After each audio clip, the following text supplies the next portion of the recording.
2011년 3월 11일 동일본 대지진이 일본 열도를 강타했습니다. 규모 9.0의 대지진과 거대한 쓰나미는 후쿠시마 제1원자력 발전소를 파괴하며 인류 역사상 최악의 원전 사고 중 하나를 일으켰습니다. 체르노빌 이후 25년 만에 다시 한번 세계 공포가 세상을 뒤덮었고 방사능 오염은 일본을 넘어 태평양 전체를 위협했습니다. 그러나 절망적인 상황 속에서도 수많은 이들이 목숨을 걸고 더 큰 재앙을 막기 위해 나섰습니다. 그 중에는 일본인뿐만 아니라 생계를 위해 이국 땅으로 건너온 외국인 노동자들도 있었습니다. 오늘 들려드릴 이야기의 주인공은 필리핀에서 온 26세 청년 라파엘 산토스입니다. 가족의 생계를 위해 후쿠시마 협력업체에서 일하던 그는 원전 사고 후 복구 작업에 투입되면서 생과 사의 기로에 서게 됩니다.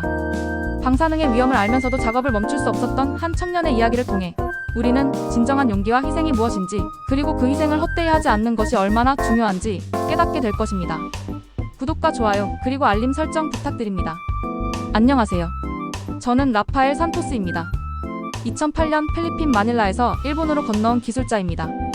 파트 2 상황 소개와 배경 설정. 제가 일본에 온 이유는 단순했습니다. 가족을 먹여 살리기 위해서였죠. 필리핀에서는 대학을 졸업해도 변변한 일자리를 구하기 어려웠고 어머니의 병원비와 두 동생의 학비를 감당할 방법이 없었습니다. 일본어를 배우고 기술 자격증을 딴 후 후쿠시마현의 한 협력업체에 취직할 수 있었습니다. 처음 후쿠시마에 도착했을 때의 느낌을 지금도 생생히 기억합니다. 깨끗하고 조용한 시골 마을, 친절한 일본인 동료들, 그리고 거대한 원자력 발전소가 바다를 바라보며 서 있는 모습이었죠. 원전에서 일한다는 것에 대한 두려움이 없었다면 거짓말일 겁니다. 하지만 일본 정부와 회사에서는 세계에서 가장 안전한 원전이라고 자신 있게 말했고 저 역시 그 말을 믿고 싶었습니다. 매달 필리핀 가족들에게 보내는 송금이 그들의 생명줄이었거든요. 2009년부터 2011년 3월까지 저는 원전의 정기 점검과 보수 작업에 참여했습니다. 동료들 중에는 일본인도 있었고 저처럼 동남아시아에서 온 외국인 노동자들도 많았습니다. 우리는 서로 다른 언어를 쓰고 다른 문화를 가졌지만 가족을 향한 사랑만큼은 똑같았습니다. 그런데 2011년 3월 11일 모든 것이 바뀌었습니다. 파트 3 갈등 위험과 생계 사이. 지진이 일어났을 때 저는 3호기 터빈 건물에서 점검 작업을 하고 있었습니다. 건물이 흔들리고 정전이 되면서 비상등만 깜빡거리는 상황에서 우리는 급히 대피했습니다. 그 후 쓰나미가 몰려와 전력 공급이 완전히 중단되면서 냉각 시스템이 멈췄다는 소식을 들었죠. 며칠 뒤 1호기에서 수소 폭발이 일어났을 때의 충격을 잊을 수 없습니다. 하늘로 치솟는 하얀 연기를 보며 이제 정말 끝이구나라는 생각이 들었습니다.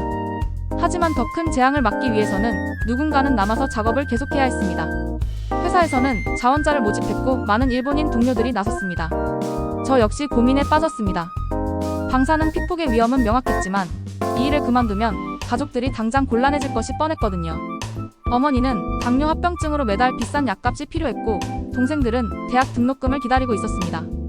필리핀에 있는 아내 마리아는 전화로 위험하니까 그만두고 돌아오라고 했지만 저는 쉽게 결정할 수 없었습니다. 결국 저는 남기로 했습니다. 돈 때문만이 아니었습니다.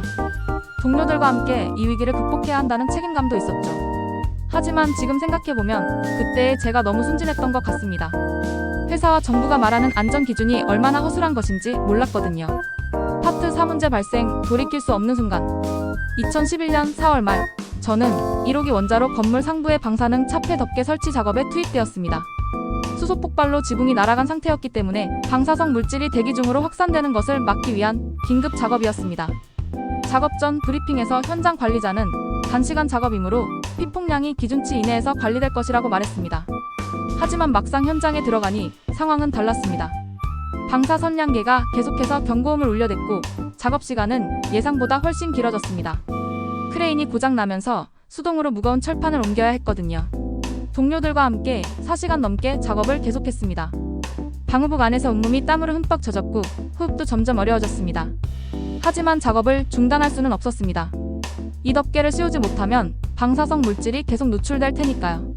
작업을 마치고 재현 과정을 거쳐 숙소로 돌아왔을 때 저는 심한 어지럼증을 느꼈습니다. 처음에는 단순한 피로라고 생각했는데 다음날 아침 일어나 보니 토요를 하고 있었습니다. 동료가 급히 의료진을 불렀고 저는 응급차로 병원으로 이송되었습니다. 병원에서 받은 검사 결과는 충격적이었습니다. 급성 방사선 증후군 진단을 받았고 피폭량이 치명적 수준에 달했다는 것이었습니다. 의사는 최선을 다하겠다고 했지만 그의 표정에서 희망을 찾기는 어려웠습니다. 파트 5 사건 전개 국제적 충격. 병원에 입원한 후 2주 동안 저는 백혈구 수치가 급격히 떨어지면서 면역력을 잃어갔습니다. 머리카락이 빠지기 시작했고 온몸에 출혈 반점이 생겼습니다. 가족들은 급히 일본으로 날아왔고 아내 마리아는 제 곁에서 밤낮으로 간병했습니다. 하지만 제 상태는 날이 갈수록 악화되었습니다.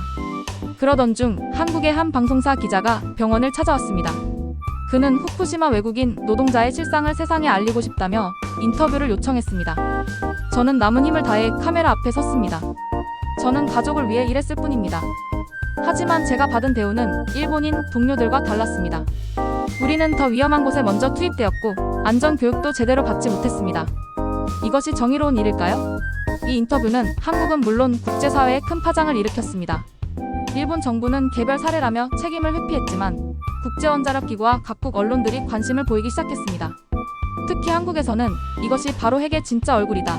안전 불감증이 얼마나 위험한지 보여주는 사례라며 원전 정책에 대한 근본적 성찰을 촉구하는 목소리가 높아졌습니다. 저는 비록 외국인 노동자였지만 제 이야기가 세상을 조금이라도 더 안전하게 만드는데 도움이 되기를 바랐습니다.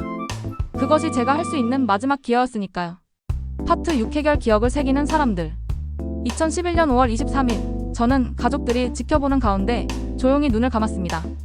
42일간의 투병 끝에 26세의 짧은 생을 마감한 것입니다. 제 죽음은 일본 언론보다 오히려 해외 언론에서 더 크게 다뤄졌습니다. 한국의 시민단체들은 라파엘을 기억하자는 캠페인을 벌였고 필리핀 정부는 일본 정부의 진상규명과 재발 방지 대책을 요구했습니다. 무엇보다 뜻깊었던 것은 한국의 한 대학교에서 제 이름을 딴 장학금을 만들어준 것이었습니다. 라파엘 산토스 원자력 안전 장학금이라는 이름으로 동남아시아 학생들이 한국에서 원자력 안전 분야를 공부할 수 있도록 지원한다는 것이었습니다. 아내 마리아는 남편이 헛되이 죽지 않았구나라며 눈물을 흘렸습니다. 제 동료들도 저를 잊지 않았습니다. 후쿠시마 현장에서 함께 일했던 일본인 동료 다나카 씨는 매년 제 기일에 필리핀을 찾아와 가족들과 함께 추모했습니다. 그는 라파엘의 희생 덕분에 우리가 안전의식을 다시 생각하게 되었다며 고마워했습니다. 국제원자력기구도 제 사례를 바탕으로 원전 비상 상황에서의 외국인 노동자 보호 지침을 강화했습니다. 비록 제가 세상을 떠났지만 제 이야기가 다른 누군가의 생명을 구하는데 도움이 된다면 그것으로 충분했습니다. 무엇보다 한국 사람들이 제 이야기를 기억해주고 그것을 통해 더 안전한 사회를 만들어가려는 노력을 보이는 것이 정말 감사했습니다. 파트 7 한국인의 재건 라파엘의 딸 이야기. 2019년 제 딸 안젤라가 18세가 되어 한국으로 유학을 떠났습니다. 바로 그 라파엘 산토스 원자력 안전 장학금을 받아서 말이죠. 서울대학교 원자핵공학과에 입학한 안젤라는 처음 한국에 도착했을 때의 소감을 이렇게 말했습니다. 아버지가 목숨 걸고 지키려 했던 세상을 더 안전하게 만들고 싶어요. 한국에서의 생활은 안젤라에게 새로운 희망을 주었습니다. 한국 학생들은 안젤라를 따뜻하게 받아주었고 교수님들은 특별한 관심을 가져주었습니다. 특히 김 교수님은 당신의 아버지는 진정한 영웅이었다며 안젤라가 최고의 원자력 안전 전문가가 될 수 있도록 지도해 주었습니다. 안젤라는 한국어를 열심히 배웠고 한국 문화에도 빠르게 적응했습니다. 그리고 무엇보다 한국 사람들의 따뜻한 마음씨에 깊이 감동했습니다. 한국 사람들은 아버지를 기억해주고 저에게 기회를 주었어요. 이런 나라에서 공부할 수 있다는 것이 정말 감사해요. 대학 2학년이 되자 안젤라는 후쿠시마 사고 관련 연구 프로젝트에 참여하게 되었습니다. 아버지의 죽음을 객관적으로 분석하고 그런 비극이 재발하지 않도록 하는 안전 시스템을 연구하는 것이었습니다. 처음에는 감정적으로 힘들었지만 안젤라는 아버지의 희생을 헛되게 하지 않겠다는 의지로 버텨냈습니다. 그리고 2023년 안젤라는 원전 비상시 외국인 노동자 보호 시스템에 관한 논문으로 우수한 성과를 거두었습니다. 이 연구는 국제학술지에 게재되어 세계적인 주목을 받았습니다.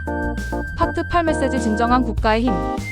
2024년 현재 안젤라는 한국에서 박사과정을 마치고 국제원자력기구에서 일하고 있습니다. 그녀는 종종 이렇게 말합니다. 아버지는 비록 필리핀 사람이었지만 한국이 진짜 아버지의 뜻을 이어받아 주었어요.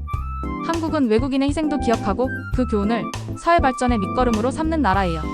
실제로 한국은 후쿠시마 사고 이후 원자력 안전 기준을 대폭 강화했습니다. 외국인 노동자들의 안전 교육을 의무화했고 비상시 보호 체계도 획기적으로 개선했습니다. 무엇보다 시민들의 알 권리를 보장하고 투명한 정보 공개를 제도화했습니다. 이는 다른 나라들이 벤치마킹하는 모델이 되었습니다. 저는 비록 세상을 떠났지만 제 이야기가 이렇게 의미 있는 변화를 만들어낸 것을 보며 뿌듯합니다. 특히 한국이 보여준 모습에서 진정한 선진국의 면모를 확인할 수 있었습니다. 한국은 단순히 경제적으로만 발전한 것이 아니라 인간의 존엄과 생명의 가치를 소중히 여기는 성숙한 사회로 성장했습니다. 외국인의 희생까지도 기억하고 그것을 더 나은 미래를 위한 교훈으로 삼는 나라. 그런 나라에서 제 딸이 꿈을 키워가고 있다는 것이 정말 감사합니다. 진정한 국가의 힘은 군사력이나 경제력이 아닙니다. 국민을 지키고 약자를 보호하며 희생을 헛되게 하지 않는 것입니다. 한국이 바로 그런 나라입니다. 제 이야기를 통해 여러분도 그 자부심을 느끼시길 바랍니다. 감사합니다.